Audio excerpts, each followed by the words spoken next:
ప్రపంచ కప్కు ముందు ఆస్ట్రేలియా దారుణంగా ఆడుతోంది, దారుణంగా ఓడిపోతోంది. ఇంకా పెద్ద జోక్ ఏంటంటే పాకిస్తాన్ చేతిలో ఈ ఓటములు. నేను చెప్పాలంటే ఆఫ్ఘనిస్తాన్ చేతిలో ఓడిపోయినా ఒక రీజన్ ఉంటుందేమో, కానీ మరీ దరిద్రంగా పాకిస్తాన్పై ఓడిపోవడం ఏంటో నిజంగా ఎవరు కూడా ఎక్స్పెక్ట్ చేసి ఉండరు. ఆస్ట్రేలియా ఇలాంటి ఆడతీరుని కనబరుస్తుందని. ఒక్కటి కాదు, 3 టీ20 మ్యాచ్లు ఆడితే 3-0 తేడాతో ఘోరంగా ఓడిపోయింది ఆస్ట్రేలియా. అసలు పాకిస్తాన్ టీం నుంచి ఇలాంటి ఆడతీరుని వాళ్ళ అభిమానులు కూడా ఆశించి ఉండరేమో. ఎందుకంటే అందరికీ తెలిసిందే పాకిస్తాన్ ఎప్పుడు గెలుస్తుందో, ఎప్పుడు ఓడిపోతుందో. అలాంటిది ఆస్ట్రేలియాపై వరుసగా 3 మ్యాచ్లు గెలవడం అంటే అతిశయోక్తి కాదేమో, నిజంగా ఆశ్చర్యాన్ని కలిగిస్తుంది. ఫస్ట్ టీ20లో మాత్రమే 22 పరుగుల తేడాతో ఆస్ట్రేలియా ఓడిపోయింది.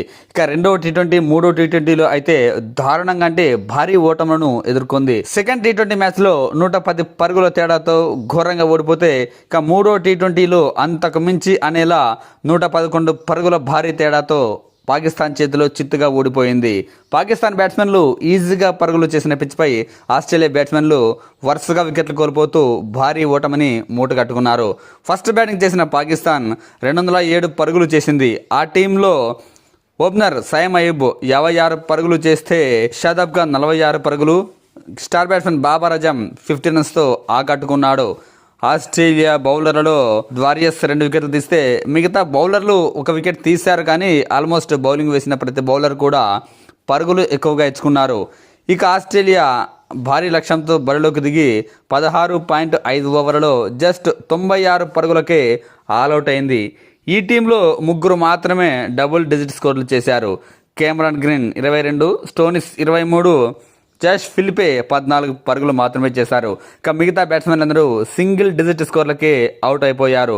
మరీ ముఖ్యంగా కెప్టెన్ మిచెల్ మార్ష్ 1 పరుగు చేస్తే, మరో ఓపెనర్ షాట్ 2 పరుగులు, రెన్షా 1 పరుగు, ఓవెన్ 8 పరుగులు, ఇలా బ్యాట్స్మెన్ అందరూ దారుణంగా ఫెయిల్ అయ్యారు. పాకిస్తాన్ బౌలర్లలో 5 వికెట్లు తీశాడు మహమ్మద్ నవాజ్. అది కూడా 4 ఓవర్ల తన స్పెల్లో 18 పరుగులు మాత్రమే ఇచ్చి.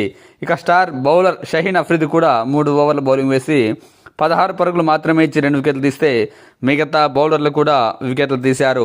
ఇలా వరుసగా పాకిస్తాన్ బౌలర్లు వికెట్లు తీయడంతో ఆస్ట్రేలియా ఎక్కడ కూడా చేజింగ్ చేసేలా కనిపించలేదు. ఇంకా చెప్పాలంటే అసలు పాకిస్తాన్కు ఆస్ట్రేలియా పోటీ కూడా ఇవ్వలేదంటే క్రికెట్ తెలిసిన అభిమానులకు కావచ్చు, లేదంటే ఎక్స్పర్ట్స్కు కావచ్చు, ఇది ఒక పెద్ద వింత అనొచ్చు.